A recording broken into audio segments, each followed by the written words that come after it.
Aujourd'hui, on va voir et comprendre ensemble pourquoi les shampoings chimiques sont mauvais pour nos cheveux et notre peau et comment enfin s'y retrouver pour déchiffrer les listes incompréhensibles des composants. Car oui, même si vous êtes de bonne volonté, il est très difficile de déchiffrer tous les ingrédients qui entrent dans la composition de ces produits. À moins d'être un expert en chimie, vous risquez de rester totalement perdu devant ce charabia. Alors voyons tout de suite en revue les différents points que l'on va traiter dans cette vidéo. Numéro 1. Attente et réalité des shampoings chimiques. Numéro 2. Que contiennent réellement mes shampoings chimiques et quels sont les risques liés à leur consommation. Numéro 3. Avec quoi je vais laver mes cheveux si j'élimine le chimique. Et numéro 4. Un rapide coup d'œil sur leur impact sur la nature. Attente et réalité des shampoings chimiques. Quand on achète un shampoing, on s'attend bien entendu aux effets décrits dans la publicité faite pour ce produit.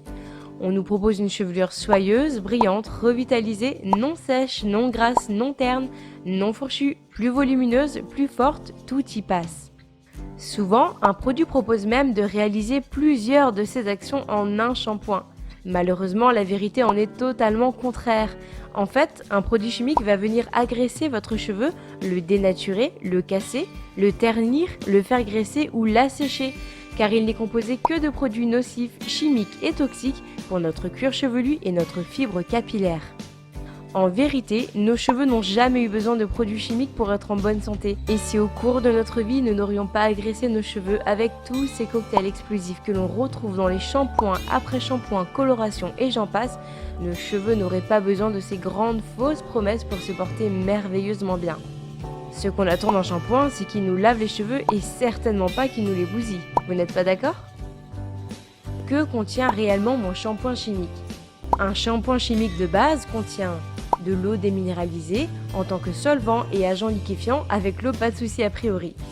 Des tensioactifs, généralement des sulfates, ce sont des agents lavants qui dissolvent la graisse. Ces produits sont des perturbateurs endocriniens soupçonnés d'être cancérigènes. Des conservateurs, obligatoires dans un produit constitué d'eau. Ces produits sont très irritants et allergisants, perturbateurs endocriniens potentiellement cancérigènes. Des huiles minérales censées soigner vos cheveux. Ce sont des substances qui proviennent de la pétrochimie, elles forment un film occlusif sur la peau et sont très néfastes. Les émulsifiants, ils servent à rendre le produit onctueux.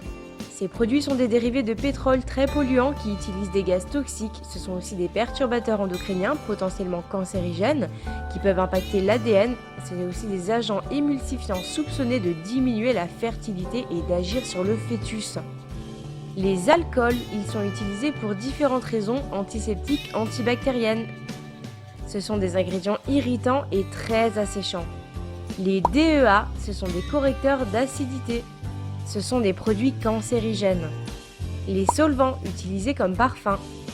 Ce sont des produits très irritants pour la peau et allergènes. Ce sont aussi des perturbateurs endocriniens soupçonnés d'être cancérigènes. Ils génèrent des troubles de la reproduction chez l'homme. Des silicones, ils étouffent la fibre capillaire, rendent le cheveu totalement indiscipliné. En plus, ils polluent dangereusement nos rivières et nos océans car ils sont impossibles à recycler. De quoi prendre peur, sachant qu'on attend seulement d'un shampoing qu'il nous lave les cheveux, un point c'est tout.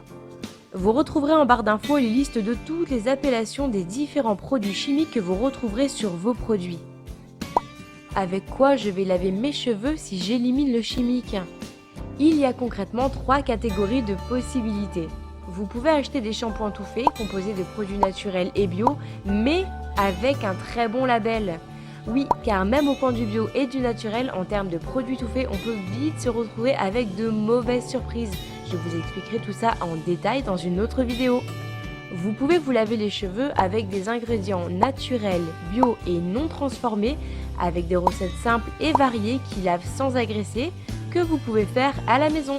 Moi, c'est ce que j'ai choisi de faire et d'ailleurs, je vais vous montrer quelques recettes prochainement. Ou alors, vous pouvez pratiquer le no-poo. Là, c'est carrément plus radical vu que ça consiste à ne plus se laver les cheveux par le biais d'un produit quel qu'il soit. Le no-poo est une pratique qui peut se faire radicalement ou par étapes. Ça va dépendre de vos cheveux et de votre patience. Je vous en ferai également une vidéo prochainement. Leur impact sur la nature. En France, par exemple, en moyenne 650 shampoings et après-shampoings sont vendus chaque minute. Ça représente une production très importante qui a des répercussions sur notre planète et notre environnement. Leur utilisation endommage aussi fortement la biodiversité. Ils sont en effet responsables de déséquilibres sur les écosystèmes et affectent entre autres les populations d'abeilles, les insectes prédateurs de certains nuisibles, les vers de terre, les rongeurs et les oiseaux. Maintenant que vous avez toutes les informations de base sur le chimique, je ne peux que vous conseiller de limiter, voire éliminer leur usage. Revenir au naturel est la meilleure des manières de prendre soin de nous et de notre chère nature.